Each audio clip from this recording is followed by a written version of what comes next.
Nabi Zakaria, salat. Nabi Isa, salat. Nabi Ismail, salat. Nabi Musa, salat. Nabi Muhammad, salat.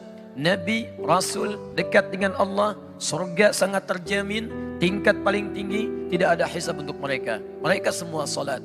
Anda bukan Nabi, Anda bukan Rasul. Sampai subuh ini belum ada jaminan surga. Tingkatnya belum tentu paling tinggi. Hisabnya masih menegangkan. Dan Anda memilih tidak salat. Ada sesuatu yang harus terperbaiki dalam kehidupan kita. Karena itulah hadirin sekalian, ada sesuatu juga yang menarik ketika konsepsi salat itu dibangun dalam Al-Quran. Ternyata Masya Allah, perintah salat kepada para nabi dan rasul yang kemudian diteruskan pada umatnya, itu umumnya seringkali diawali dengan pengenalan Allah terlebih dahulu sebelum ibadah salat itu ditunaikan. Perhatikan kembali ketika Allah firmankan kepada Musa alaihissalam, sebelum Musa diperintahkan untuk salat, terlebih dahulu Allah mengenalkan dirinya supaya diketahui dalam salat itu siapa yang disembah, supaya dikenal siapa yang disembah, supaya dirasakan kenikmatan saat menyembahnya, supaya dihadirkan kekhusyuan saat menyembahnya. Maka Allah firmankan, innani anallah. Allah perkenalkan dirinya, saya ini Allah. La ilaha illa ana. Tidak ada Tuhan yang layak disembah kecuali saya. Fa'budni, sembah saya. Perhatikan, kalimat perintah minta menyembah diawali dengan pengenalan terlebih dahulu tentang Allah Subhanahu wa taala. Siapa Allah? Dikenalkan aspek ketuhanannya, dikenalkan rasionalitas kenapa mesti menyembahnya, diberikan sifat-sifatnya supaya diperkenalkan agar khusyuk dalam menyembahnya. Baru kemudian muncul kalimat wa aqimis shalah. Tunaikan salat. Cukup menarik. Dan semua demikian.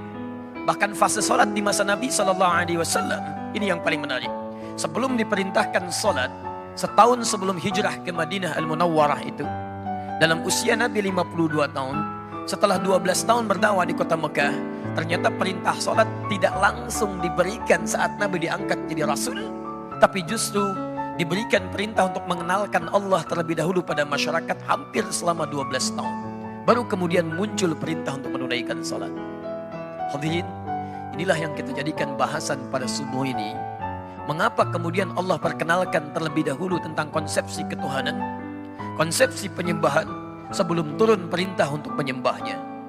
Saya ingin tunjukkan sedikit saja perbedaan orang dulu salat dengan orang sekarang salat. Dulu, orang salat karena mengenal Allah terlebih dahulu, memahami bagaimana cara menyembahnya, maka kenikmatan salatnya Masya Allah ketika ditunaikan, khusyuk sungguh tak terlukiskan. Ada orang ketika salat tiba-tiba lewat anak panah, dia tidak bergeser sedikit pun dalam salatnya. Ada orang yang kemudian dalam salatnya terhunus pedang, dan dia Masya Allah masih meneruskan salatnya. Ada orang ketika dalam salatnya terkena duri, sebelum salat durinya akan dicabut, Masya Allah, dia masih merasakan kesakitan. Tapi ketika menikmati salatnya, kawannya mengatakan, saya tahu kapan waktunya duri itu akan dicabut.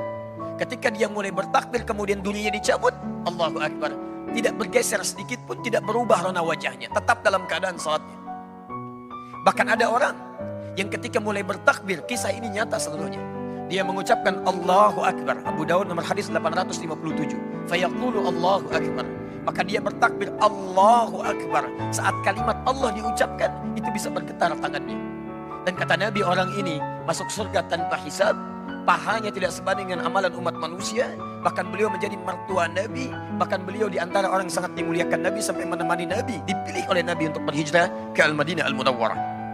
Anda bisa bayangkan, ada orang dulu bertakbir sampai gemetar. Ada orang dulu dalam keadaan salat sangat menikmatinya. Sujudnya bisa berlama-lama, kenikmatan bisa didapatkan. Sampai Imam An-Nawawi dalam kitabnya At-Tibyan fi Adab Hamalatil Quran, di halaman 38, paragraf yang pertama, baris 1 sampai 2, cetakan Darul Kutub Al-Islamiyah. Beliau menyebutkan banyak sahabat-sahabat Nabi, terkhusus Utsman bin Affan radhiyallahu taala anhu. Kemudian ada Abdurrahman bin Auf, ada Tamim Ad-Dari. Bahkan di antara kehebatan mereka, tidak sekedar meraih dunianya begitu sukses, tapi kenikmatan terbesarnya ketika mampu tahajud, bahkan sampai khatam Quran. Saking nikmatnya dalam sholatnya. Kenapa? Karena mereka telah kenal terhadap Allah lebih dahulu sebelum mereka tunaikan sholatnya. Sekarang mari kita bandingkan dengan kita. Maaf, ada sindiran yang halus dalam Al-Quran tapi tajam. Bahkan ada orang sholat, tidak paham, tidak mengerti apa yang dibaca dan dilakukan dalam sholatnya. Coba Anda cek sampai barusan sholat terakhir. Dari sekian ribu ruku dan sujud yang Anda kerjakan, berapa persen bacaan sholat yang Anda pahami? Jangan-jangan lebih dari itu. Kita pun tidak sadar bahwa ketika saat sholat, ketika sedang menunaikan sholat, kita dipersaksikan oleh Allah Subhanahu wa Ta'ala. Bahkan kata Nabi di Abu Daud nomor hadis 666, ada orang sholat yang tidak sadar berapa rakaat sedang menunaikan sholatnya. Hatta la yash'urul musalli kam raka'atan yusalli. Sampai ada orang sholat, kata Nabi, tidak sadar berapa rakaat sedang menunaikan sholatnya. Orang dulu, saking nikmatnya, rakaat pertama sholat subuh sujudnya begitu berlama-lama karena kenal dengan Rabbnya. Sampai Nabi di akhir sujudnya seakan-akan menunggu sujud berikutnya begitu lama. Karena itulah beliau nikmati sujud yang terakhirnya. Indah. Masya Allah, bandingkan dengan kita. Dari sekian sholat yang kita tunaikan, berapa yang kita nikmati? Jangan-jangan kita pun tidak merasa sedang menyembah Allah Subhanahu wa Ta'ala. Hanya lisan kita mengatakan menyembah Allah, tapi hati kita tidak hadir dalam lisan yang kita ucapkan.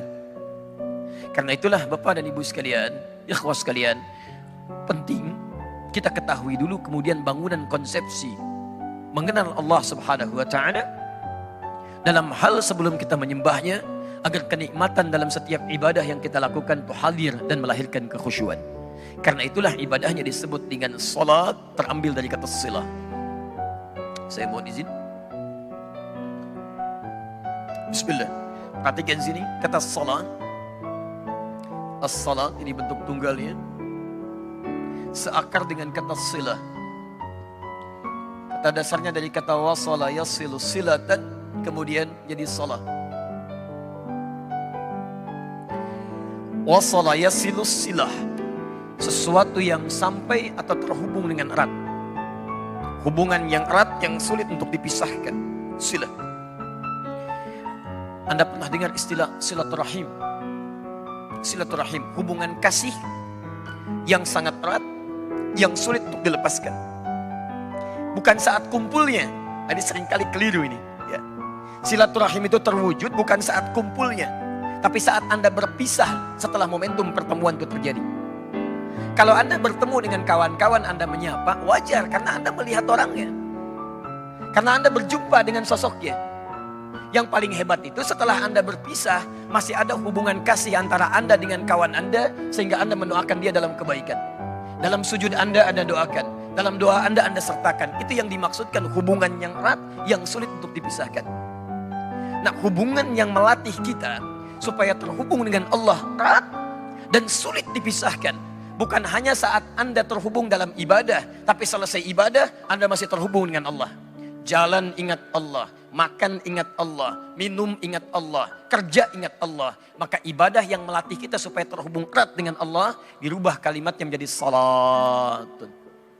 Dalam bahasa sering diartikan dengan doa, karena dengan doa itu terhubung erat Anda dengan Allah Subhanahu wa Ta'ala. Karena itulah setiap aktivitas kita seringkali dibuka dengan doa. Tunjukkan pada saya, mohon maaf ya, tunjukkan pada saya, di kepercayaan mana yang dianggap sebagai agama yang setiap aktivitasnya melekat dengan doa. Coba lihat, kita bangun tidur ada doanya. Anda cuci tangan ada doanya. Anda makan ada doanya. Anda melepas pakaian ada doanya. Pakai pakaian ada doanya. Urusan ke toilet pun ada doanya. Bahkan langkahnya diatur. Masuk kiri, keluar kanan. Masuk masjid pun ada doanya. Langkahnya diatur. Masuk kanan, keluar kiri. Tunjukkan. Dan doa itu bukan sekedar kalimat yang diucapkan. Tapi itu bangunan kita, konsepsi kita antara kita dengan Allah supaya ada ikatan. Bahkan kata Nabi, lihat kalimatnya. Saat Anda tidak tahu doanya pun, cukup ucapkan kalimat Allah. Kullu amrin dhibalin la yubda'u fihi bismillahirrahmanirrahim fahuwa abtar. Setiap perbuatan baik yang tidak diiringi kalimat Allah di dalamnya, bismillahirrahmanirrahim, paling singkat bismillah, abtar, terputus hubungan dia dengan Allah. Gak ada nilai pahalanya.